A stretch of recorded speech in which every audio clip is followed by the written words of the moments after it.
Hi girls, I'm just going to take a look at this oxidation and reduction. So this is on page 211 and it's part F. So I got a couple of these ones back and there were a couple of errors in it. So I'll just go through them again and take a look for you. Just to point out, girls, the second you see this question, you've got your I and you've got your I2. So it's similar to the two I've done previously. So you're going to have a difficulty here balancing. And if you highlight it perhaps at the beginning before you start, maybe it'll make it a little bit different for you. Okay, so again we're going to assign oxidation numbers, and there was no problem here, so I'm gonna fly through this part. So the ones that have changed are the iodine and the manganese, and everyone that handed that back to me, that was perfect. So that's good news. And we're taking a look at these two changing. Everyone picked those ones out. And then everyone tried to balance. So let's take a look at the balancing. MnO4 minus, and you're going to Mn2 plus. So you're going from +7 to +2, so you've gained 5 electrons. And it's as simple as that because it's 1 and 1. Everything is straightforward with that one, and everyone had this one perfect. Okay, so if we're looking at I minus then, and you're going to I2, this is where we've highlighted we're going to have the issue. We're going from -1 and we're going to 0. So what's happening is we're losing 1 electron for each iodine. Okay, so each iodine here is 0, and there's 2 of them. So I am losing 1 electron, but in total I'm losing 2 electrons, and I'm putting a 2 here to balance it. So again, I'm looking at this and I'm saying, yes, it's going -1 to 0. That means each of these iodines are 0. Each of these iodines are going from -1 to 0. Each of them are losing 1 electron. I'm therefore losing 2 in total and popping the 2 here to begin with. And that's where the issue is coming from.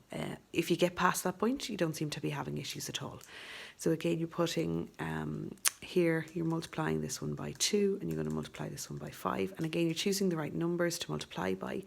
It's just, if you have it wrong to start with, at that point, you can't really go any further. And you're not getting the answer out correctly, and you're losing a huge chunk of the marks.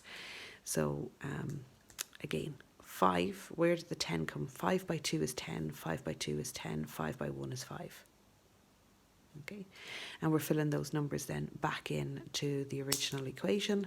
So now it's 2 MnO4 minus plus 10 iodines plus H plus. So what I'm seeing a huge portion of you doing is, when you get to this balance by inspection, you're either pretending that your I's balance, even though you've chosen the wrong numbers here, and just continuing with your answer. Or you're just changing the iodines at this point. So you get down here and you have a 5 here and a 5 here, and when you do your balance by inspection, you realise you're wrong. You're crossing out the 5 and putting the 10 here. If you're doing that, then what's happening is you're balancing by inspection correctly, but it's not balanced by electrons. So the idea of balancing by oxidation and reduction is that you're balancing the electron transfers. If you're changing these numbers, either Mn or iodine, the ones that you've chosen were oxidized and reduced. After you've done the balancing by oxidation numbers, then you're doing it incorrectly, because you're no longer got balanced electron transfer. Okay, or you may do, but you may not do. So if, for example, if I'm correcting the exams and you get this part wrong, I don't read this part when I'm marking the exam. The reason I don't read this part of your marking by the exam is you might pick up that you have a 5 here and you have a 5 here, and you might have a 5 here and you change it to a 10.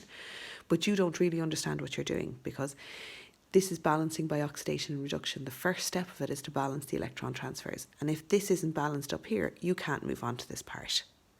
Okay, so that's where you have to be slightly careful in terms of balance by inspection. Now I've got 2 Mns and I have 2 Mns.